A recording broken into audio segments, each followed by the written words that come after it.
Assalamu алейкум, урматтуу телекөрүүчүлөр, кутмандуу кушубак кечиңиздер менен жана ошондой эле урматтуу радио угуучулар. Бүгүн 13 февраль буйруса 14 февралга бир күн калды дегендей.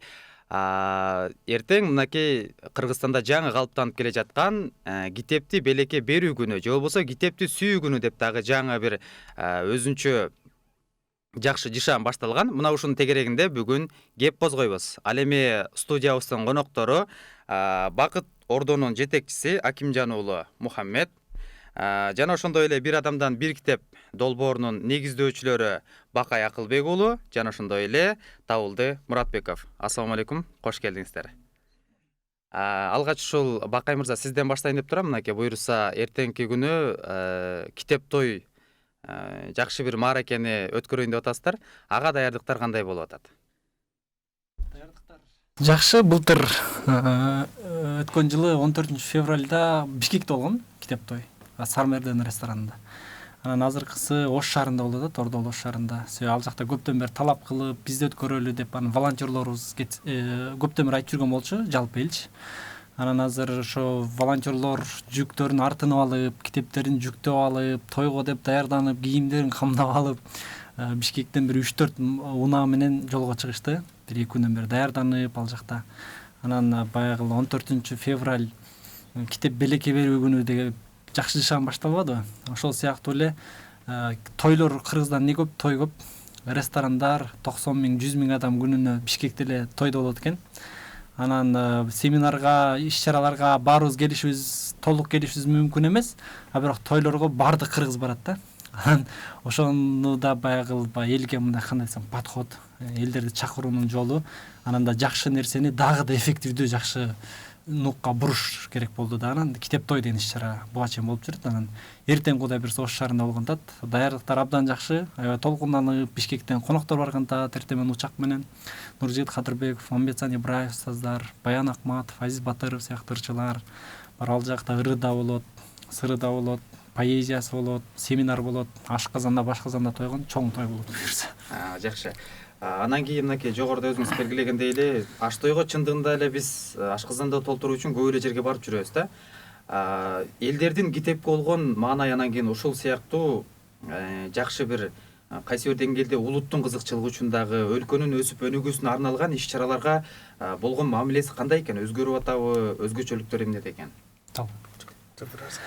Жалпы өзгөчөлүктөр кандай? Эл кадимки форматтан тойдон негизи тажап калганбыз. Акыркы мындай тойлорго барып жүрөбүз да. Себеби баягы окшош программа, бардыгы ресторанда, анан негизи Кыргызда тойду жоюп салыш мүмкүн эмес. Той бул баягы туугандардын көрүшө турган, ошол жерде бири-бирин зыярат кыла турган, чогула турган, маанайын эме кыла турган баягы эң эме болгон ошо тойлор болот да. Бирок тойлордун да айткандай форматы да. Анан мисалы үчүн бизде азыр китеп тойлору 4-үнчү жолкусу болуп атат. Аншлаг менен өтүп атат. Билеттер 200-300 сомдук билеттер сатылат. Китеп ярмаркалары болот. Анан бирок ар бир эмеде батпай калып атат да. Миңдеп мисалы үчүн былтыркы Сармерден ресторанында биз өзү 300-400 адам күткөн элек, бирок 1000ге жакын адам келип баш аягыбызды таппай ушундай бир даана той болгон да. Анан мунун бардыгын неден кабар берет? Элибиздин китеп окууга, ошондой эле баягы руханий азык алганга элибиз даяр да. Болгону биз ошонун форматтарын ылайыктап иштеп чыгып, ошону чакырууну жалпы элди мындай ошого бир кандай десем бир жакшы бир нукта алып кетсек деген оюбуз да. Анан китеп белекке берүү күндө эле бир 2 жыл мурун башталды эле. Азыр кадимкидей китептерин камдашат экен. Студенттер, агайлар бардыгы китептерин камдашып, бири-бирине белектерди беришип, бул боюнча эфирлер болуп дегендей. Мунун бардыгы элибиздин мындай талап күчтүү экенин кабар берет да. Жакшы. Ал эми урматтуу телекөрүүчүлөр жана радио угармандар, биздин эфирлерди Марва телеканалынан жана ошондой эле Насихат радиосунун 92.9 жыштыгынан дагы угуп көрсөңүздөр болот. Социалдык баракчалардан Марва телеканалы жана ошондой эле телеканал Марва деп, Марва ТВ деп издесеңиз, мына ошол жактардан бардык эфирлерибизге күбө боло аласыздар. Анан Табылды мырза, мынакей сизден уланта турган болсок, былтыр Бишкекте өткөн экен, быйыл Ошто өтүп атат. Өзгөчөлүктөрү эмнеде? Китеп той негизи эле жалпы жана ошо китеп багытында иштер болуп атпайбы биздикечи? Ошо бир адамдан бир китептин негизги максаты ошол коомдо китеп окуунун бир модага айлантуу болгон да, жаштарды китепке кызыктыруу. Бир айта турчу нерсе, мисалы бүгүнкү күндө көп учурда маселе проблема көйгөйлөрдү көп айтабыз, бирок аны чечүү жолдорун айтпайбыз да. Өзгөчө жаштар арасында мындай илим билимден алыстагандык, телефон сыяктуу бир терс өнөкөттөргө жакын болуп калгандыбы. Анан ошонун чечүүнүн жолу кандай деп ар кандай талкуу болгон, пикирлер болгон. Анан иш-чараларды уюштуруп келгенбиз буга чейин Бакайда башка командабыз болупчу. Анан ошо долбоор башталып атканда ошо китеп жаатында анда биз бир гана ошо жолу бар экен, билимге үгүттөө аркылуу болгон экен да. Анан китеп менен бир иш башталды. Интеллектуалдуу оюндар, китеп ярмаркалар, анан эң жакшысы ушул дүйнөгө бир үлгү боло турган Кыргызстанда бир жакшы демилге башталды. Бул бир адамдан бир китеп деген. Ушул Бакай эң алгач ошо Кош Төбө айылында баштап, ошол жашаан жакшы кетип, азыркы күндө 200гө жакын айылда китепканалар жаңыланганда дагы аны эл аралык уюмдар бир гранттар эмес, же болбосо мамлекеттен бир бюджеттен бир миллиондук бир каражат алып эмес, бул айылдын жаштары, айылдан чыккан инсандар өзлөрү 1 сомдон, 10 сомдон, 1 китептен, 10 китептен берип атып, ушул иштер уланды да. Анан биз ушул иштерди кылып атып бир кеңештик элек, эми биздин максатыбыз жөн эле айылдарга китеп жеткизип коюу депчи. Анан ошо талкуулап атып бир өзүгө бир стратегия кабыл алганбыз. Биз 3 багытта иш алып барабыз. Биринчи китеп жеткизебиз, экинчиден китеп окутабыз, үчүнчүдөн ошого жараша заманбап шарттар түзүп бергенге аракет кылалы депчи. Кудайга шүгүр китептер жете баштады. Айылдарга сонун китептер баратат. Анан китептер барганда кээ бир жерлерде окулбай калып аткан учурлар бар да. Анан ошону эле кантип кылабыз дегенде анан китеп конкурстар кетти, жолугушуулар кетти, акын жазуучулар менен. Эң алардын ичинде эң жакшыларынын бири ошо китеп той болуп калды да. Себеби Бакай айтып өткөндөй эле баягы той десе эле формалдуу нерсеге түшүнүп болуп калган да бизде. Анан ошо формалдыктан качыралы, келе илим билимдин тою болсун, руханий азык ала турган жердин бир тою болсун деп туруп ошо китеп той башталган да. Анан бул эми форматы акырынкы менен калыптанып келатат. Алгач мисалы башталганда белгилүү акын жазуучуларды, коомдук ишмерлерди, ошол эле активисттерди чакырып, бир жаштар үчүн айта турган сөздөрүн айттырып, ошол жерде китеп презентациялары кылып, оюн конкурстарды кылып баштадык элек. Мисалы кийин жакынкы буга чейинки болгон эмесинде Максат Жангазиевдин чыгармачылык кечеси болду. Эртең боло турчу Оштогу да иш-чара өзүнүн бир башкача өзгөчөлүгү менен айырмаланып, анда дагы бир чоң форматта болот. Бишкектен атайын коноктор болуп, региондорго чыккандагысы менен айырмаланмакчы да буюрса. Анан негизи эле буюрса бир адамдан бир китеп аркылуу буюрса жакшы иштер кетти. Мындан башка дагы региондордо активдүү иштеп аткандар бар. Мен азыр учурда өзүм Көлдөмүн. Бүгүн атайын ошо иш-чарага деп келип бишкекте жүргөн кезибиз. Көлдө дагы жакшы иштер башталды. Мисалы кабарыңыздар бардыр, Дем деген китеп борбору ачылган Каракол шаарында. Ал жерде ошо бизнесте жүргөн эле инсандар өзлөрү ортого акча таштап, коомдук китепкана ачып коюшту. Кофе ичип, китеп окуй тургандай бир шарттар түзүпчү. Анан ошол жерден көп болуп атабыз. Мисалы жаштар бизде бир мындай көп учурда айтып койгон бир эме бар, терс адат бар да, жаштар китеп окубай калды, жаштар мындай, жаштар тигиндей депчи. Анын баары негизги келип такалып, ошо жаштарга шарт түзүп бербегендиктен эле келип чыккан нерсе экен. Китеп окулбай калганы деле ошо китеп алып барып бербегендиктен да. Азыр биз өзү көрүп жүрөбүз, айылдарга китептер жетип атат. Анан бир айда 10 китеп, 20 китеп, 30 китеп окуганга чейин окуучулар чыгып атат да. Анан таң калабыз да. Ушул балдар кантип күнөөлөгөнгө биздин акыбыз бар депчи. Буюрса ушул иштер аркылуу көп жакшы долбоорлор аркасында кетип атат. Жакшы. Демек, китеп тойго келгендердин дагы мынакей аншлаг менен өтүп атат деп атпайсыздарбы? Анан ошолордун басымдуу бөлүгү дагы жаш курактагы студенттер, окуучулар болсо керек, басымдуу бөлүгү. Ооба, негизги басымдуу бөлүгү ушул өспүрүмдөр, анан студенттер. Анан баягы аншлаг деген себеби да ушунда талап бар да. Талап бар. Биз мисалы Бакай айтып өткөндөй эле билеттерди бир 200-300 деп мындай шартка тууралап, орундуктарды тууралап чыгарган элек, анан 500ге чейин кишилер келип алып, анан туруп алып көргөн учурлар болуп атат да. Бул ошол коомдо жаштар арасында талап бар экенин белгиси. Анан сырткары мисалы Бишкекте болгон тойлордукун айылдан келген апалар бар экен, аталар бар экен, ушундай бир жакшы бир иш-чараларга катышсак деп үйдөн мындай суусап калгандарчы. Ошолор да келишет. Жаш куракка чектөө жок негизи. Жакшы. Мухаммад мырза, мынакей эртеңки күн бул кайсы бир деңгээлде туура эмеспи, коомчулук өзү аныктайт го, бирок эл аралык сүйүшкөндөрдүн күнү деп дагы белгилеп келатабыз. Анан кийин бул канчалык деңгээлде сиздин өзүңүздүн пикириңизди, позициялык, жарандык позицияңыз туура анан кийин коомчулук үчүн бул күн кандай таасир этет? Бисмиллахир-рахманир-рахим. Алгач сиздерге Алла ыраазы болсун. Ушул Насыйкат радиосу жана Марва телеканалы бизди чакырып ушинтип конок кылганыңыздар үчүн. Эң алгач бул суроого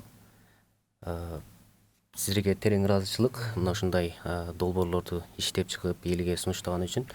Бирок бул жерден дагы бир суроо келиши мүмкүн да, эмне үчүн 14 февраль депчи, бул күн. Мисалы ушул көпчүлүк мисалы диний тармактагылар айтышы мүмкүн.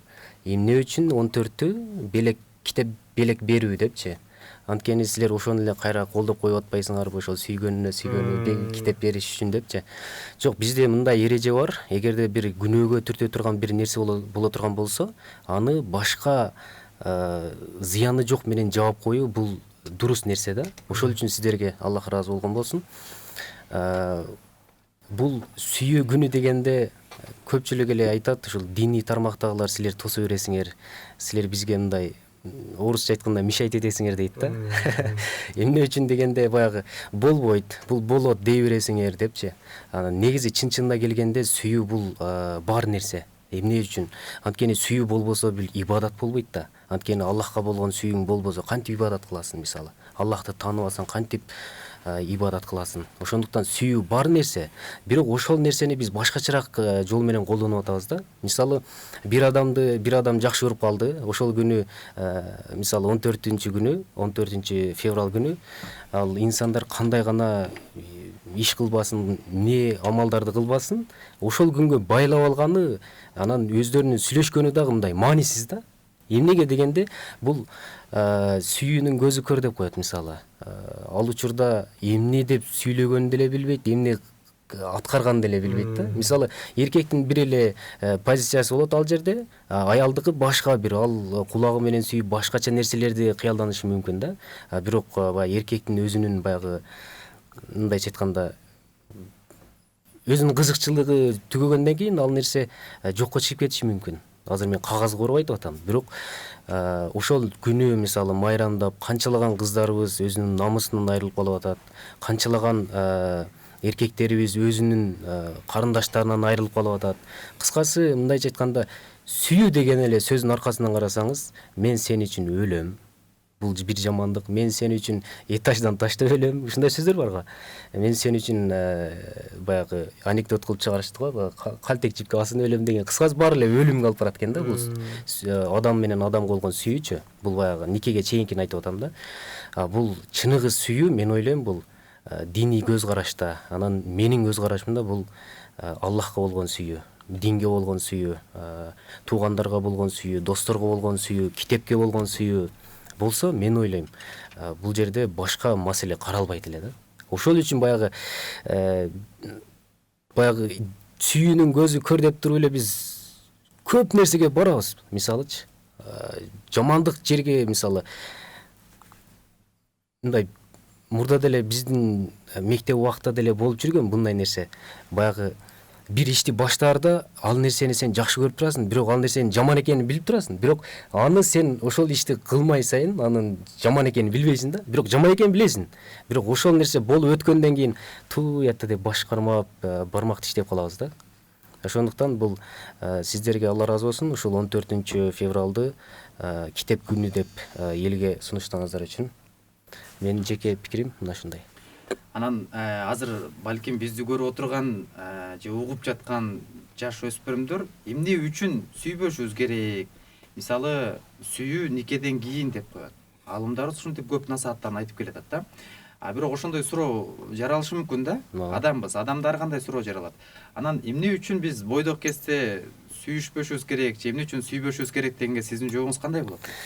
Мисалы азыркы учурда жаштардын баары эле мисалы жаш курагында эле бири-бирин сүйүп, мисалы мындайча айтканда сүйүү бонусун жок кылышы болуп атат да. Никеге чейин сүйүп, ал бир сүйгөнүнө жетпей калып, ал башкага тийип кетти, же болбосо башкага үйлөнүп алды. Ушундай болуп туруп акыры сүйүүдөн көңүл калат дагы. Никеден кийин эмне болсо ошол болсун. Эми жашасам балам үчүн жашайм, жашасам ата-энем үчүн жашайм. Мага жашоонун кереги жок деген сыяктуу сөздөр айтылат да. Ал эмне себептен? Ошол никеге чейин сүйүшүп бүткөн да. Ал сүйүүдөн көңүлү калган. Ошол үчүн. Мисалы сүйүү дегенде эле көпчүлүгүбүз элестетебиз романтиканы. Көпчүлүк айтат, романтика бул ислам дининде жок депчи. Жок, романтика ислам дининде. негизи чын келгенде. Азыркы учурда көпчүлүк айтат, романтика бул баягы деңиз үстүндө кайыкта сүйгөнүн жанында олтуруп коюу же болбосо шам жагып туруп коюу бул романтика деп ойлойт да. Жок, чыныгы романтика бул өзүнүн сүйгөнү менен, ошол жубайы менен бул бейиште багаралап жүргөн бул чыныгы романтика. Дагы бирөөсү айтышы мүмкүн, кол кармашып деңиз боюнда жүрүп коюу бул романтика деп. Жок, бул чыныгы романтика бул ушул бейиште бактарында аралап жүрүү бул чыныгы романтика. Дагы бирөөсү айтышы мүмкүн, чыныгы романтика баягы мындай жөнөкөй эле жөн эле турган жерден мисалы бирөөгө подарка берсең, вау, мындай шок болуп калат го, вау деп элечи. Ошондойду романтика деп элестетишет. Мисалы сүйгөнүнө бир машина подарка алса же бир баалуу белек подарка кылса, алар вау деп калышты эле романтика деп ойлоп калган да. Жок, чыныгы романтика өзүнүн жубайына, өзүнүн балдарына дуа кылып, бейиштен орун берип коюу бул чыныгы романтика. Мисалы элестетиңиздер, ар бир эле диний мамиледе, мисалы дини, мисалы бакай досубуз дин менен жашайт. Үйүнө барсаңыз, үйүндө миск чыттанат. Үйүнө барсаңыз, мындай таза, мындайча айтканда кирип, өзүңдү жакшы мындай элестетип олтурасың да. Анан башка бир адамдын үйүнө барсаң, мисалы арак ичкен, тамеки тарткан, алардын үйүнө барсаң, мындай кысыла берет да жүрөгүңчү. Бир нерсе жыт келип турат, же болбосо мындай үйүнө киргенде баягы кабак ит жаныңда тургандай эле сезе бересиң да. Мындай өзүңдү неудобный сезип элечи. Ошондуктан диний үй бүлөдө сөзсүз түрдө романтика болот, сүйүү болот. Биз коомго ушундай таанытып койдук азыркы учурда. Мечиттерден, башка жерлерден сүйбөш керек, мындай кылыш керек, тигиндей кылыш керек дегенде уже сүйүү менен динди алыстатып койдук да. Биз ошону жакындатышыбыз керек, мына жаштар өзгөчө. Ошондуктан бул жерде басымдуу бөлүгү бул жаштар азыр мындай өзгөрүүгө багыт алды го. Биз ушул 14 февралды мисалы китеп берүү күнүн кылып койсок эмнеге болбойт мисалы? 14 мисалы. Биз жаштар кийинки муунга биз эмне үчүн ушундай доорду сунуштабайбыз мисалы? Жакшы. Рахмат. Эң жакшы нерселер айтылды. Бакай мырза, эмне үчүн китепти белекке берүү күнү дагы ушул болуп атат? Анан китеп той ушул 14 февралга уюштурулду же бул альтернативалык жолдун бир түрү деп карасак дагы болобу? Эме буга чейин иш-чараларыбыз эми баягы эмеге карабай эле бир датаны деле күтпөйбүз. Анан мисалы үчүн буга чейин китеп тоюбуз январда, декабрда болду, мурункусу жазда, күздө дегендей кете берет да иш-чараларыбыз. Анан буну тандап алган себеп ошол ыктыярчылар, оштогу волонтерлор ушул убакка белгилешти 14-үнө. Бул балким ушу дем алыш күнгө өздөрүнүн ылайыктуу учуруна туура келген болушу мүмкүн. Экинчиси балким альтернатива катары эме кылган болушу мүмкүн. Анан себеби мындай деген нерсе бар го. Бир чети мындай ушул нерсени талкуулай бергенге бир чети кошулбайт элем да. Мисалы үчүн түшүнгөн адамдар деле өтө көп талкуу кылышты. Себеби жашоодо силер жакшыны айтып жайгыла, жаманды айтпай жойгула дейт го. Силер жакшы нерсени көбүрөөк айта берсеңер, жаман нерсе де жашоого керексиз нерсе өзүнөн өзү жок болуп кетет дейт да. Биз болсо качан бир нерсени жамандап айткан сайын ошончолук чыга берет да. Анан балким бул китеп белекке берүү күнү боло берсин, 14-ү дагы, 15-и дагы, 16-сы дагы дайыма. Анан балким символично белгилеп койгондо эле жакшы болсо керек. Ал күнү китеп той болсун, китеп белекке берүү күнү болсун. Ошол менен жаман нерсени айтып талкуулабай эле каяктан чыккан, эмне болгон, мурда майрамдачу элек, майрамдачу эмес элек деген нерселер кете берет. Аны айтпастан ушул нерсени менен басым жасап кетсек, ал нерсе өзүнөн өзү жок болот деп ойлойм да. Белгилеп алганыбыздын себеби ошол балким альтернатива катары эме кылса керек да. Бизге ошо кабар беришти, биз болчу даярданып, буюрса эртең ошого жолго чыккан турабыз да. Жакшы. Табылды мырза, мисалы биз канткенде адамдардын китепке болгон сүйүүсүн ойгото алабыз. Кандай жолдору бар? Жолдору жаш муунду мисалы ала турган болсок, бүгүнкү күндө окуучуларды кантип китепке тартабыз дегенде эң биринчи жолу китеп алып барыш керек. Мындай китеп кармап көрүш керек да. Шоколадтай го. Шоколадтай. База окуучуларга барсак баары эле телефон чукулуп турат да. Айылга барсаң инилерим көрүм, карындашым баары эле ушундай. Көлгө орбайын, нарынга орбайын, ошко орбайын баардык эле жерде көйгөй ушул да. Маселе үйдө мынтип кармаган китеп жок да. Жытын сезген китеп жок. Анан китептер десе биз баягы көбүнчө Союздан калган Энгельстен, Маркстен, Лениндин томдорун элестетип китепканага кирсек, жаңыланбаган бир эски китептердин жытын сезилип калган да. Ошон үчүн эң биринчиден бул жаштарды китепке тартуунун жолу жакшы жаңы китептер менен камсыз кылып берүү. Экинчиден кызыктыруу багытында иш-чаралар, элементардуу баягы жолугушуулар, авторлор менен семинарлар. Анан үчүнчүдөн ошо конкурстар. Мисалы биз былтыр окуучулар арасында конкурс уюштурдук. Айтматовдун биринчи мугалим боюнча, кечиресиздер Аккеме боюнча. 5-класстан 11-класска чейин окуучулар катышты, 300дөй айылда уюштурганбыз. Анан 5-класстын окуучусу 5 жолу кайталап окуптур чарбаны. Эми ошол кызык бир кирип кеткенден кийин ал башка китептерге кызык болот да. Азырда конкурс жарыялап атабыз. Мисалы эмне үчүн китеп окушубуз керек деп Мамбетсон Ибраевдин, анан Григорий Петровдун бир өлкөнүн тарыхы, Финляндиянын тарыхы жөнүндөчү. Ага Байге фондун 15 000 сом деп койдук. Эми көрөбүз да, буюрса. Биз бир гана мисалы китептер жеткизе берсек, эгерде аларды реклама кылбасак, бир кызыктырбасак, окулбай калат да. Ошон үчүн конкурстар менен да кылып атабыз. Анан акырындык менен мисалы убагында, мисалы Союз учурунда мисалы жакшы маданият бар болчу. Үй бүлөдө китеп окуу, китепкана каттоо деген сыяктуучу. Бизде да ушул нерсени алып келиш керек. Мындай үйдө белгилүү бир убакыттар алаганда үй бүлө менен отуруп китеп окуй тургандай сааттарды белгилеп, же болбосо мүчөлөр менен барып китепканага каттап дегендейчи. Анан ал багытта да иштер жүрүш керек. Мисалы адамдарды өзүнө тарта турган китепканаларды ачуу. Мен жана айтып өткөндөм, мисалы Караколдо ошол стереотипти сындырып атат. Жаштар китепканага каттабай калды деген. Мен күнүгө өзүм жумушка чейин, жумуштан кийин бир мал барып карап коюп турабыз, өзү китеп окуганы барганда, барсам толтура. Турушат, китеп окуп турушат. Кофесин алып алган, жанында мындай десерт бир нерсеси бар жеп атат. Жок, китебин карап отурат да. Ошондой шарттар түзүп беришибиз керек. Ошондой нерселер ар бир райондун борборлорунда керек болсо, айылдарда ачыла турган болсо, бул нерсе акырындык менен келет. Анан китеп окуу деген эле айтылып атат. Анан мунун максаты эмне деген суроо да. Китеп окуганда эмне болуп кетет депчи. Китеп окуу бул өзүбүздүн келечегибизге кам көрүү дейт элем да. Эртең жаркын келечекти айтабыз, кийин келечекти айтабыз. Бирок телефон менен курулбайт ал нерсе. Жанагындай бир оюндар менен, Instagram, WhatsApp менен курулбайт экен, ал китеп менен курулат. Мисалы азыр дүйнөнү дөңгөрөтүп аткан Elon Musk. Ал бала кезинде китеп көп окуган экен, фантазияны көп окуган экен да. Фантазияны көп окуп, ошол нерселер көп кыялданчу экен. Айга учканды, Марска учканды, баягы электричество менен жүргөн машиналарды кыялданчу экен да. Бала кезинде кыялы, фантазия болгон, акырындык менен ошол кыялын орундатып атат да ал кишичи. Биз дагы ошондой жаштарды, ошондой эмелерди, муунду көбөйтүп алган болсок, эртең келечегибиз чындап ошондой болот. Жакшы. Анан бул китеп тойду уюштурганда негизги кандай гана иш-чара болбосун, албетте каржы маселесине келип такылат да. Бул өтө чоң суроо. Анан кайсы бир деңгээлде дагы белгилүү бир каражатты баары бир талап кылат. Сиздердин демөөрчүңүздөр кандай? Мисалы барып келүү, жол кирет, тамак аш, тирүү жан болгондон кийин сөзсүз түрдө чай ичесиң, жатаканаң болуш керек, Байге фонду жана башка деген сыяктуу нерселер. Эме баягы эме деп коет, каалоо болсо кар көбөт депчи. Биз бир адамдан бир китепти баштаганда мындай ойлонуп, идея келип, анан ойлондук да. Ойлонуп анан Кыргызстан бир китепкө өлкө болсо экен деген, Кыргызстан китепкө өлкө болсо экен, эң көп окуган өлкө болсо экен, өнүккөн өлкө болсо экен депчи.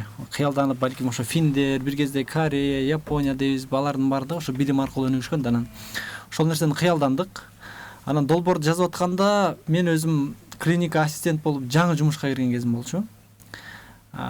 Табылды болсо фонддо иштейт болчу, координатор болуп, Эрлан болсо Юракадемияда студент болчу.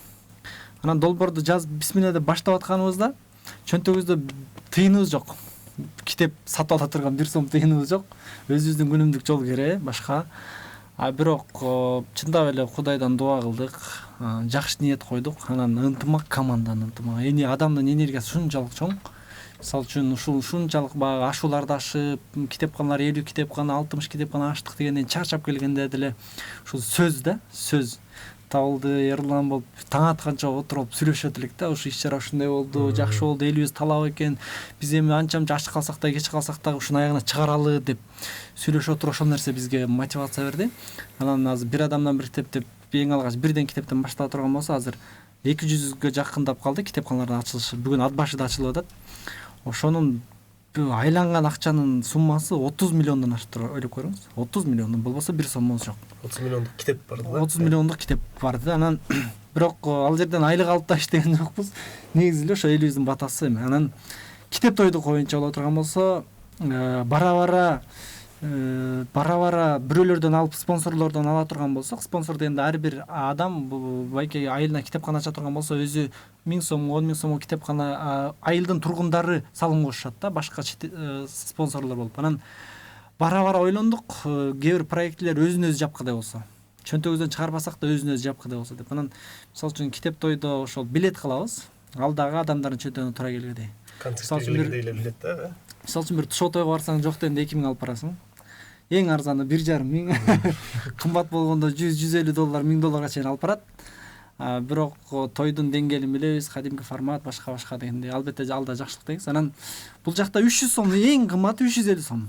Ошол жерде тамагын ичет, ырчыларын ырын угат, китеп ярмаркасына качат, болгон иш-чара. Анан ошол 300-350 сомду бөлүп чыгабыз. Эң ресторандарга барып, ушундай китепчилер келет эле, эми бизнесиңиз жүрүп атат, бирок бир китепчилер үчүн дагы, эл үчүн да бир нерсе кылып коюңуз деп, аларды баягы 200 сом десе 150 сомго түшүрүп, 100 сомго түшүрүп, анан кайра калган 50-60-ын тамакка деп, андан кийин музыкантына деп, анан ырчы эмелерге деп ошентип бөлүп отуруп ошону максималдуу жеткирүүгө аракет кылабыз. Анан именно китеп тойду долбоору бул өзүн өзү актай турган долбоор да. Өзүнүн толук. Мисалы үчүн азыр Оштон дээрлик Бишкектен эле 5-6 конок учуп барат, самолет менен барат, келет. Алардын жол акысы, сырткары китеп тойдун ошо чыгымдары, тамак аш бардыгын ошол өзүн өзү жаба турган да. Муну дайым баягы айтайын деген волонтерлордун эмгеги, барып алып ошо ресторандын ээси менен 2 күн 3 күн деп сүйлөшөт. Алардын баягы маанайына карап, андан кийин ана шаардан бара тургандар менен сүйлөшөт. Ошонун баардыгы эмгек болуп отуруп, анан именно ошо китеп тойдуку өзүн өзү жаба турган долбоор да. Ошол менен болуп атат. Анан сырткары мындай жалпы иш-чараларды колдогон спонсорлор, ага эжелерибиз бар, алар дагы керек учурда салым кошуп турат. Мындай бизде эме бар экен да. Мисалы көрүп калып атасыз го, белгилүү бир мындай көк бөрү чабыштар болсо, чоң ат чабыштар болсо, бир 2 мына коюп, квартираларды коюп, мынчаты, мынча жылкы депчи. Ошондой салгандар бар да. Байгелеринчи. Ошондой бир эме, бир оюндар эле. Эре эже сейруш деп канча машиналар коюлуп атат да. Ооба. Ошол сыңары эле мындай илим билимге деп демирчи болом деген адамдар да жок эмес экен.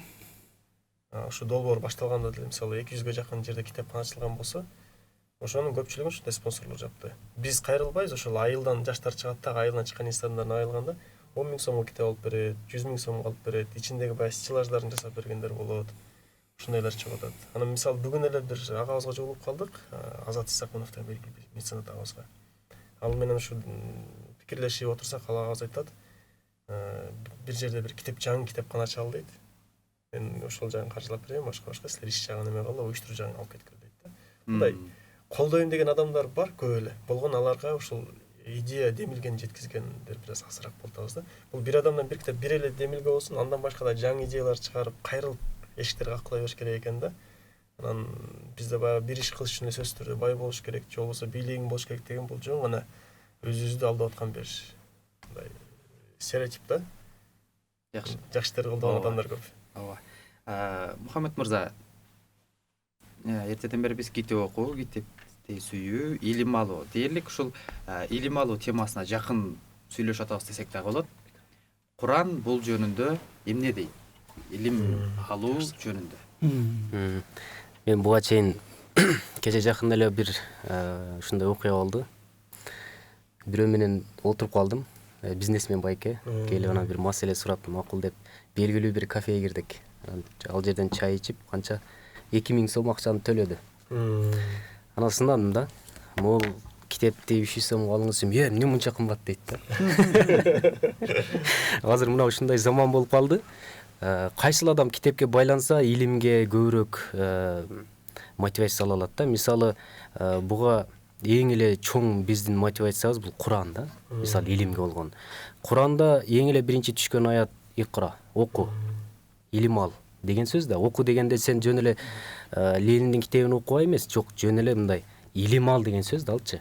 Ошол үчүн биздин эң эле чоң бир мотивациябыз ошол Куран болуш керек. Эгер Куранга кирип терең изилденип өтсөңүз, сөзсүз түрдө илимге байланып каласыз. Мисалы, мен 9 класстан чыгып кеткенмин үйдөн.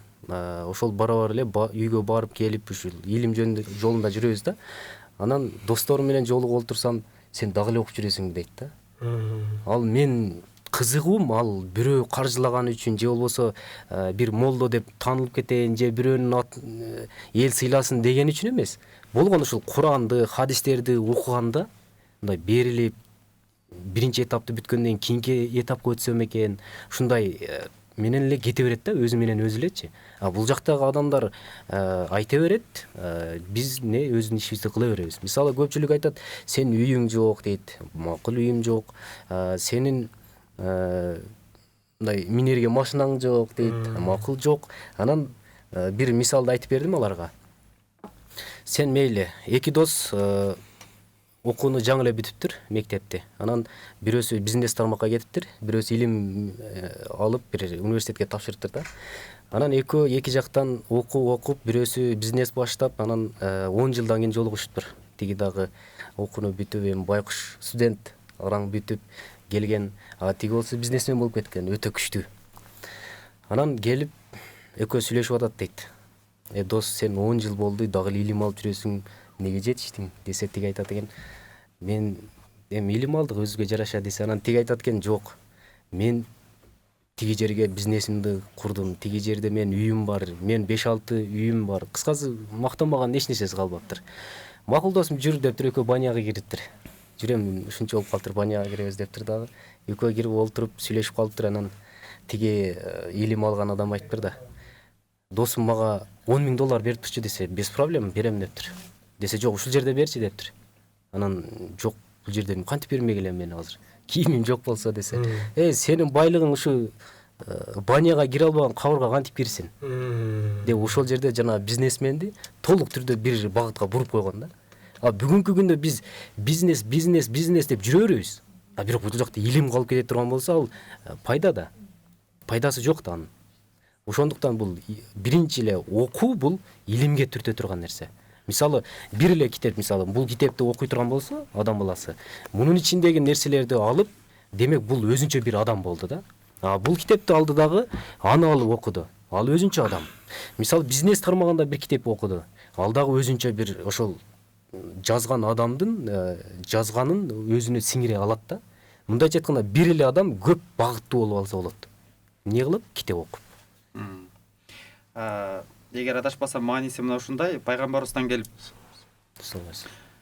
мен Алланын элчиси, кандай илимди алайын, канткенде мен ушул баарын биле тургандай болом, экинчи сенден келип сурабайм дегенде, Алланы таануу деп жооп берген. 3 жолу сураганда 3 жолу тең Алланы таануу деген. Мунун түпкү тегиндеги философиясы, маани, маңызы, мазмуну эмнеде жатат?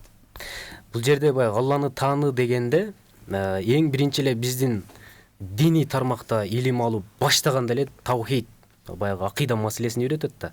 Эгерде диндин башатында акыйданы жакшы түшүнбөсө, ал кийинки жашоосунда дагы мындай тил деле болуп калышы мүмкүн да. Мисалы, компьютерден бир плеерди басып койсо, ал ырдай берет, же болбосо магнитофонду коюп койсо, ал деле ырдай берет. Ошол сыңарындай болуп калышы мүмкүн. Бирок эң биринчи киргенде эле Алланы тааный турган болсо, ал чукур мындай илимди алып кете алат деген сөз да. Мисалы,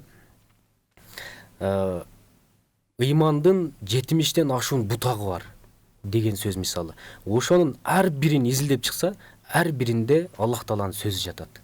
Мисалы, жөнөкөй эле жолдон бир ыза берген нерсени алып койсо, ал деле бул ыймандын эң төмөнкү даражасы деп айтылган. Жөн эле жолдогу нерсени алып коюу.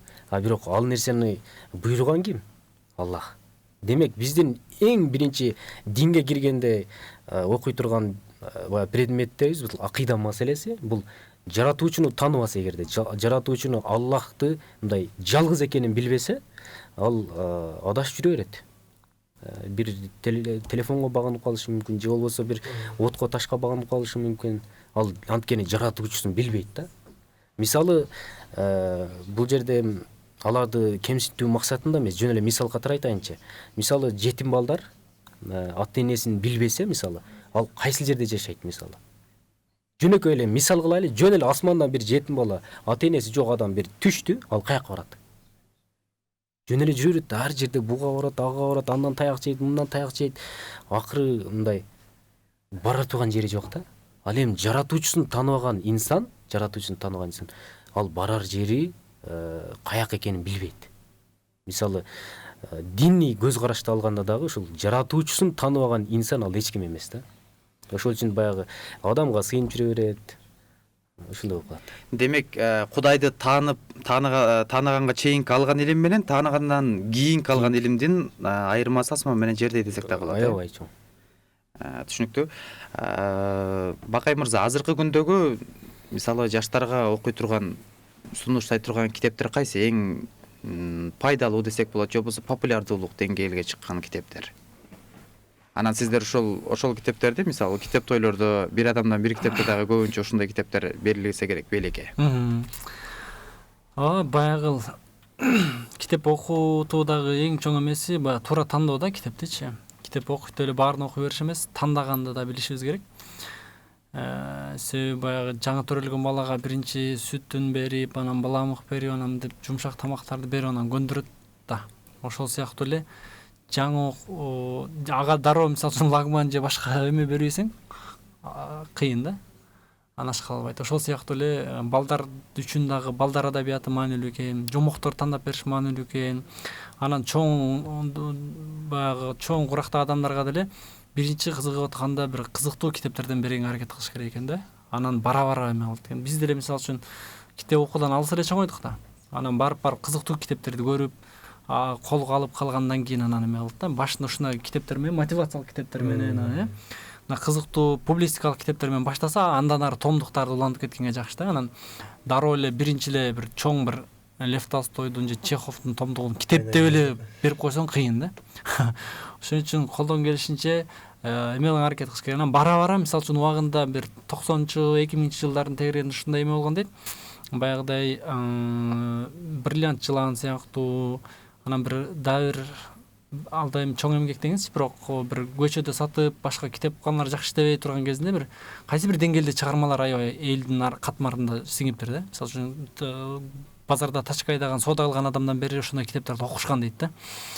Жаныбек Жанызак деп көп китептер чыккан да. Анан бара элдин табиити өзгөрүп баратат. Мисалы үчүн биздин айылыбызда эле окуучулар азыр Бишкекте чыгып аткан китепти дароо сурашат да. Азиянын арстаны чыгыптыр, жакында эле Нуржит Кадырбеков агайдыкы деп жаныбызда койбой чалып, нарыңга Акталга алдырып атышат. Мугалимдер алдырып атат. Демек бара китептин, адамдын китепке болгон табиити өзгөрүп баратат да. Анан биз да сунуштаганда айтабыз, албетте мисалы үчүн жаңы окуп аткан болсо ойлоной койгон деген сыяктуу китептер бар, Япон кереметинин сырлары, Нуржигит агайдын. Анан баарыбыз сунуштайбыз, мисалы үчүн Кайгырба деген китеп, Ислам университетинен капаланба деп чыккан, андан кийин Кайгырба деп чыкты. Ошол китепти сунуштайбыз. Ушул сыяктуу китептерди көп, мисалы үчүн могу китепти окуп бүттүм, Бала бойдон калба деп Сулайман Рыспаевдики. Азыр бир канча бет, 100 беттин тегереги экен. Бирок муну баштап алсаң аягына чыгып бир айылдык жеткинчек бала жөнүндө жазылган да. Анын турмушу, дүйнөлүк олимпиадага чыкканы, ошонун баары ушуна жазылган да. Ошон үчүн баягы сунуштап атканда ар бирине мындай колдон келишинче мындай өзүнүн баягы деңгээлине жараша сунуштаганга аракет кылабыз да. Анан китеп тойлордо деле азыр чыгып аткан, жаңы чыгып аткан китептер элдин табиитине жараша, мисалы үчүн эптеп септеген эле китептерди эл кабыл албай калды да. Жалаң жакшы китептерди ылгап, басмаканалар да сапаттуу басканга өтө баштады, Мисалы үчүн азыр караңыз кандай сонун басылган. Азыр бул кайсыл басмаканадан бастыргансыздар деп муну сурап атам. Бул да аябай сонун сапатта басылган да. Мына ичиндеги китептер сары, сүрөттөрү менен сонун кылып басышкан да. Анан ошондой кыскасы. Анан мисалы үчүн котормолордон ушу Аид Аль-Карнинин китептерин аябай баалайм да. Могу Бакыттын сырын аштым дагы, бул дагы экөө тең. Аид Аль-Карни деген араб жазуучунун китеби да, Кайгырба дагы. Аябай кандай сонун китептер да. Бардык сферадагы адамдар үчүн окуша алат да. Ошон үчүн китептер көп, сунуштаганга аракет кылабыз. Жакшы, сөзүңүздүн башында мотивация деп калдыңыз да. Эгерде жалаң гана мотивациялык китептерди окуй бере турган болсо адамга кандай таасир бериши мүмкүн? Куру кыялдардын арасында калып кетпейби? Эме деп коет да, муну Советбек Байгазиев деген кыргыздын бир адабиятта чыган инсан, орду бар инсан, адабий сынчы. Ошол айтканда эме деген китеби бар. иниме кат деген китеби бар да. Ошол жерде жазып атат. Балам, сен Американы багындырышың керек. Балам, сен ушундай машинада жүрүшүң керек. Балам, сен деп мотивация беребиз дейт. А бирок монда зоого чыгып дейт, кырга чыгышың керек балам, сен пикке чыгасың деп беребиз. А бирок ошол жолдо кетип баратканда кыйынчылыктарды эч качан айтпайбыз дейт да альпинисттер. Альпинистти мисал алабыз, бирок ал барып зоодон кулашын, кулап барып кайра өйдөлөнүшүн, ошону айтпай балдарыбызды мындай жеңил желпи нерселер менен мактай берип, мотивация берип, ушундай бир сөз менен айтканда, бир кыргыздын эмеси менен жылаңач романтик кылып койдук депчи. Жылаңач романтик өтө баа берген да. Сиз балдарды мисалы кара жумуш кылдырбайбыз, туугандарына жардам бердирбейбиз, айлык барса деле иш кылдырбайбыз. А бирок максатка жетиш үчүн эмне деген гана тер керек да, эмне деген гана маңдай тер керек. Оңой эле келе калбайт. Мисалы үчүн жөнөкөй мына 2 жыл бир адамдан бир типтен долбоорду уюштуруп жүрөбүз. Оңой келген жок, арасында ыйлаган волонтерлор болду. Кытайдан акча жеткизип келгендер болду. Германияда уюштурушту. Мунун баары да оңой эмес да, ошол жерде мени бар, аны айтышыбыз керек. Оңой эле мисалы үчүн китепкана оңой эле бат эле мындай өнүгөбүз деген нерсе бар, бирок анын артында чоң эмгек бар экенин айтышыбыз керек. Анан китеп боюнча жалаң эле мотивационный китептерди ала берсек, жашоонун чындыгына келгенде сынып калышыбыз мүмкүн. Жашоонун чындыгына, жашоо чындыгы башка. Ошон үчүн эмне кылабыз? Жан дүйнө үчүн окушубуз керек. Дини илимди бекемдешибиз керек, Кудайды таанышыбыз керек, өзүбүздү таанышыбыз керек. Ошол учурда поэзияны дагы окушубуз керек. Жан дүйнө кадимкидей эс алат да. Тамакты жалаң эле сууга бышкан күрүчтү же болбосо 5 бармакты жей бербегендей. Табитке эмеге адам организмине баардыгы керек го. Ошол сыяктуу мотивациядан, публистикадан, илимий китептен, адабияттан, поэзиядан аралаштырып окушубуз керек. Жакшы. Табылды мырза, мынакей азыркы Нуржигит агайдын да бир канча китептери чыгып атат. Жогоруда сөз кылган Айтал Карнейден, Чубак Устасын Раматылыктын, кыскасы күн санап ар кандай Грузиянын тарыхы сыяктуу жаңы багытта китептер көп. Алардын баарын тең калтырбай окуп атабыз. Анан сиздин байкамыңыз боюнча эски китептерин дагы Айталы Баялиновдун, Айтматовдун, Жантөшевдун, Касымбековдун Сынган кылычы бар, Маркумдар үнү бар, Каныбектер бар. Эмне деген гана керемет китептер адамдын сөз байлыгын өстүрөт. Ушуга болгон жаштардын кызыгуусу бар бекен? Китепканаларга киргенде байкап калып атам дедиңиз. Негизи могу акыркы бир 5 жыл бекен мындай коомдо китепке болгон мамиле өзгөрдү. Азыр могу китептер чыгып атканын себеби жаштар арасында дейбизби, окурмандар арасында дейбизби, китепке талап жанданганын белгиси да. Айттык го, мисалы китептердин кандай сонун басылып аткандагы сапаты. Мурда сырты переплету мукабасын катуу кылып туруп ичине аппак кагаз менен окшош китептер чыкты да. Көздөрү орто турган да. Көздөрдү орто тургандай, анан тамгаларын карасаң мындай чыгып кеткен, кескенде туура эмес кесилген. Айтор эптеп бир колго тийип окуй турган бир материал катары гана кабыл алынган да. Азыр күнгө жараша баягы орусча айтып го, спрос предложение депчи, мындай талапка жараша, элдин талабына жараша берки мындай китеп чыгарып аткандардын, сатып аткандардын дагы ошолорго ылайык бир мындай эмгектер жасай баштады да. Бул мисалы азыр бакай айтып өткөндөй китеп окуганда деле мисалы бир багытта эле китеп окуй бербеш керек да. Адам мотивациялык багытта китептер окуй берсе шыктандырган. Айткандай эле бир жака алып барып туруп андан кийин бир сынат да адам, андан кийин аябай көңүл калып калышы мүмкүн. Ошон үчүн баягы мотивациялык китептер да керек, бүгүнкү күндүн талабы да. Ошол учурда көркөм адабий китептер да керек. Бул жан дүйнөнү азык кыла турган, диний, руханий жакты калыптандыра турган, бул өтө маанилүү. Анан албетте бул өзүбүздүн өткөнүбүз, кечекибиз, буну эч качан биз сыга албайбыз. Кайсы бир деңгээлде ал да биздин өзүбүздүн мисалы Союз убагында кыргыз адабияты, маданиятынын көтөрүлүшү бул кайсы бир деңгээлде алтын доор сыяктуу бир өзгөчө орду бар да. Айтматовдун чыгышы, Касымбековдор, Баялиновдор. Анан алардын китептерин дагы, алардын эмгектерин дагы унутпай калтырыш болбойт. Бүгүнкү күндө дагы алардын эмгектерине талап чоң. Мисалы айтсак, акыркы чыккан китептердин бири Маркумдар үнү. Былтыр чыкты, 2 жылга кетти. Ошол Маркумдар үнү чыгыш үчүн эле мисалы мен билгенден ал китепке автордук укук үчүн 6 басмакана жарышты. Кадимкидей талаш болду. Ушул китепти биз чыгарабыз депчи. Себеби коомдо талап бар эле ал китепкечи. Реклама мындай аябай жакшы кеткен. Ошол сыңар азыр мен билгенден аз басмаканалар ортосунда да кадимкидей атаандаштык бар. Бул жазуучунун китебин бул биз чыгарабыз, бул жазуучунун биз чыгарабыз депчи. Буюрса, менимче өткөн аталарыбыз окуган эң жакшы китептер дегендин баары кайра басылат. азыр көпчүлүгү басылып калды. Экинчи өмүр. Экинчи өмүрү. Азыр мисалы Түгөлбай Сыдыкбаев атабыздын 15 томдук китеби даярдалып атат. Ошол эле учурда жана кимдердикин айттыңыз агай? Сөз жөнүндө сөз Сулайман агайдын китептери чыккан атат. Дагы Касым Тыныстанов жөнүндө, Жусуп Абдрахманов жөнүндө китептер даярдап аткан маалыматыбыз бар да. Болгону бир аз убакыттын иши калды. Жакшы. Мухаммед мырза, ушул эле суроону сизге дагы улап бергим келип атат. Мисалы адам руханий жактан дагы өнүкпөй турган болсо, анда айрым нерселерибиз, балким баардык нерселерибиз текке дагы кетип калышы толук ыктымал. Диний сабаттуулугумду өстүрөм. Мисалы пайгамбарыбыз тууралуу көбүрөөк жакындан тааныйм. Кудай тууралуу дагы маалыматтарды жакшыраак билишим керек деп. Араб тилинде билбесе же орус тилинде билбесе, кыргыз тилдүү кайсы китептерди окууга сиз мындай бир багыт берет элеңиз? Азыркы учурда эми диний болгондон кийин албетте азыр Кыргызстанда жападан жалгыз Ислам университети бар. Ошол тараптан 25 китеп чыккан. Ошол арасында баары эле диний десек болот да. Ар бир эле мисалы муну окуса аягына келип инсан намаз окуса бактылуу болот деген нерсеге багыттайт да. Демек ошол Ислам университетине чыккан ар бир эле китеп ошол диний тармакка үндөйт да. Мисалы иман бутактары. Ал ошол имандын 70тен ашуун бутагын кенен түшүндүрүп кеткен. Мунун чыкканына да аз эле болду. Мисалы фыкых деген китептер бар. Усул хадис, усул фыкх дегендер эми ал илим талап кылуучуларга. Бүгүнкү күндө ошол Ислам университети жана муфтият тараптан уюштурулуп атат китеп жарыш. Баягы илимдүүлөр үчүн бул карапайым эл үчүн эмес, илимдүүлөр үчүн баягы усул фыкх, усул хадис, Куран ушулардан жарыш болуп атат. Баш байгеси бир комнаталуу бөлмө, бир бөлмөлүү батир депчи. Ушундай нерселер болуп атат.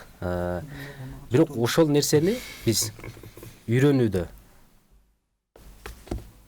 китептерге эле байлап алсак, мисалы кээ бирки маселелер бар, диний терминдер менен эле жазып коет да. Бир устаз кармап туруп, же бир динди түшүнгөн бирөөнү кармап туруп, кайсыл китепти сунуштайсыз?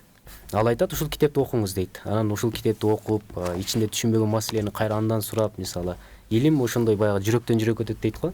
Ушундай кылса, менимче жакшыраак болот. Ал эми жөн эле убактым жок дей турган болсо, ошол мен билгенден Жамгыр китепканасы, ошол эле Тамчы деген бар. Алар мисалы Данек китеп дүкөндөрү, ошолордун баары эле ошол диний тармактарды көбүрөөк алып туруп сатышып атат да.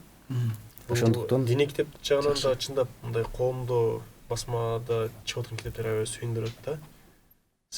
Бизде азыр мындай баягы союз ыдырагандан кийин постсовет мамлекеттин баарында эле болду болуш керек, баягы руханий кризис башталды да. Аны эмне менен толтурабыз дегенде ар ким ар кандай жол тандашты. Бизде болсо биз Кудайга шүгүр, баягы өзүбүздүн жолубуз бар экен, аталарыбыз чыгып кеткен бир чыйыр жол бар экен. Ошол жолго кайттык. Кайтканда дагы мындай бир радикалдуу же бир башка ашат чапкан эмес, ушундай бир жакшы бир мындай түз кете турган өзүбүздүн жол алымдарыбыз жакшы бир багыт көргөзүп койду. Аны ошол багытта китептер жагынан дагы көрсө жакшы эле келет деп ишенебиз. Себеп мындай адабияттар да азыр жетиштүү басмаканаларда чыгып атат. Ошого жараша китеп дүкөндөрдө дагы мисалы диний адабияттын өтүп атканы мындай коомдо талап жакшы экенин көргөзүп турат да. Айылдарга чейин барасың, ошол жерде бир китеп дүкөндөр, мындай китепке талаптар бар экенин көрүп атабыз да. Жакшы. Программабыз аягына келип калды. Эми жыйынтыктоочу микрофон катары Бакай мырза сизден баштайлы. Жыйынтыктоочу сөз. Эфир үчүн терең ыраазычылык билдиребиз. Анан жалпы эли журтка жалпы кайрыларыбыз ошол баягы Табылды Муратбеков айткан бир жакшы сөзү бар. Табылды бир жолу сүйлөшүп турганда айтты эле да. Эме деген сөз бар экен да. Сен ойлонгон оюңду абайлап ойлон депчи. Ал бир күнү сөз болот дейт да. Бирок сүйлөгөн сөзүңдү абайла. Сүйлөсөң тандап жакшысын, мыктысын, зыяны жогун сүйлө дейт да. Анткени сөзүң бир күн иш болот дейт. Себеби бүгүн эфирге чакырып сөз болду, келиңиздер деп. Анан ошол Табылды экөөбүз сүйлөштүк, барып келели деп, ошол сөз эмне ишке айланды да. Анан ишиңди абайла, ал бир күн адат болот дейт. Адатыңды абайла, ал бир күн тагдыр болот дейт да. элестеткөнүз адамдын бүтүндөй жашоо тагдыры ошонун оюна байланыштуу болот экен да. Булагы барып туруп ой болот экен. А бирок ой жөн эле жерден келе калбайт. Ой деген ойдун келе турган булактары бар да. Ал үчүн көзүбүз менен жакшы нерселерди гана көрүшүбүз керек, жакшы нерсени угушубуз керек, жакшы нерсени пикирлеп, жакшы нерсени ойлонсок гана жакшы ой келет да. Ошол окуганыбыз, басканыбыз, турганыбызды оңтошубуз керек. Анан бул китеп адамдын ошол оюнун оңолуусуна бирден бир дарысы ушул китеп да. Себеби китептен сөздү үйрөнөбүз, ойду үйрөнөбүз, ошол сыяктуу ошондон анан биздин тагдырыбыз куралат да. Анан тагдырды азыр көрүп атабыз. Бүтүндөй бир мамлекеттин тагдыры деле, бир адамдын тагдыры деле. Азыр дүйнөгө ийгиликке жеткен, мисалы Чубак устазды айтабыз, Илон Маскты айтабыз, мисалы үчүн өзүбүздүн инсандар, дүйнөдөгү инсандар, Стив Джобс дейбизби, бардыгынын ой өнүккөн, сөз оозуна сөзү бар адамдар да, анын бардыгы китептен окуган адамдар. Анан Кыргызстанда дүйнөдөгү эң китепкөй, эң өнүккөн өлкө болобуз деген чоң эмебиз бар, ишеничибиз бар, аракетибиз бар дегендей. Ага жетиш үчүн ар бир кыргыз, ар бир биздин жаран кайдыгер карабай оюбузду оңдоп, сөзүбүздү оңдошубуз керек, китеп менен дос болушубуз керек. Рахмат. Табылды мырза. Сизден баштайлы, андан кийин Мухаммед мырза менен жыйынтыктайлы. Биринчиден ушу бизди чакырганыңыздарга чоң рахмат. Анан экинчиден эртең жалпы журтту эртеңки бир куттуу бир майрам менен куттуктайбыз. Баягы жакшы жашам болуп калсын деп тилек кылабыз. Бизде мурда терс адат болуп келген болсо анын ордуна ушу китеп берүү күнү болуп калсын деп. Жакын достор бири-бирине берсин, мугалимдер окуучулардын берсин, окуучулар мугалимдерине берсин, ушундай бир маданият калыптанса деп элек. Анан Бакай айтып өткөндөй, биз чындап жаркын келечекти кыялданабыз. Анын бирден бир жолу ушул илим алуу, илимдин булагы бул китеп. Ушул багытта иштер улана берет. Буюрса ар бир мекендешибизди ушул ишке катышууга үндөп өтмөкчүбүз. Сиздерге рахмат. Рахмат. Мухаммед мырза. Дагы бир жолу терең ыраазычылык билдиребиз. Окуган муун ар дайым алдыда. Ошон үчүн окуган муундун катарына биз дагы кошулуп калганыбызга аябай сүйүнүп отурабыз. Биз дагы мурунку замандан болуп калсак 300 сомго китеп албай, 3000 сомдук ашказанды толтуруп жүрө берет элек да. Ошондуктан келиңиздер бүгүндөн баштап бири-бирибизге белек берели. Пайгамбарыбыз айтат: "Тахаду тахаббу" дейт. Бири-бириңерге белек бергиле, ортоңордо мындай мухаббат, сүйүү болсун дейт. Ошондуктан бири-бирибизге белек дегенде эле баягы көрүнгөн нерсени ала бербей, мындай келечекте мисалы жубайың кандай болуусун кааласаң, мисалы ошого багытталган бир китеп алып берип кой, мисалы досуңдун кандай болуусун кааласаң, ошого сыярландай китеп алып берип кой. Ошондуктан эң алгач эртеңки күндү бүгүн биз баштап берейинчи, мындай эки досума китеп белек берек кылайынчы. Жакшы. Бул сиздерге болсун. Бул сиз жакында эле үйлөндүңүз ошого. Жубайыңызга белек да. Рахмат. Сиздерге дагы терең ыраазычылык билдиребиз. Макул, анда эфирден кийин жыйынтыктарына берели. Буюрса, ишиңиздерге ийгилик, эртеңки китеп тоюңуздар жакшы улансын. Ал эми Мухаммед мырза, сиздин дагы ушул Бакыт Ордосунун ишине ийгиликтер каалайбыз. Эң керектүү, анан эң пайдалуу иштерди улантып жатасыздар. Ал эми урматтуу радио угуучулар жана телекөрүүчүлөр, Насыйкат радиосун Бишкек жана Чүй облустарында 92.9 жиштигинде уксаңыздар болот. Ошондой эле бизде телеканал Марва, Марва ТВ, Марва телеканал деген аталышта Instagram, Facebook, YouTube социалдык тармактардан издесеңиздер болот. Китепти ачсаң, китеп сени ачат дейт. Кайрадан эфир аркылуу көрүшкөнчө бар болуңуздар.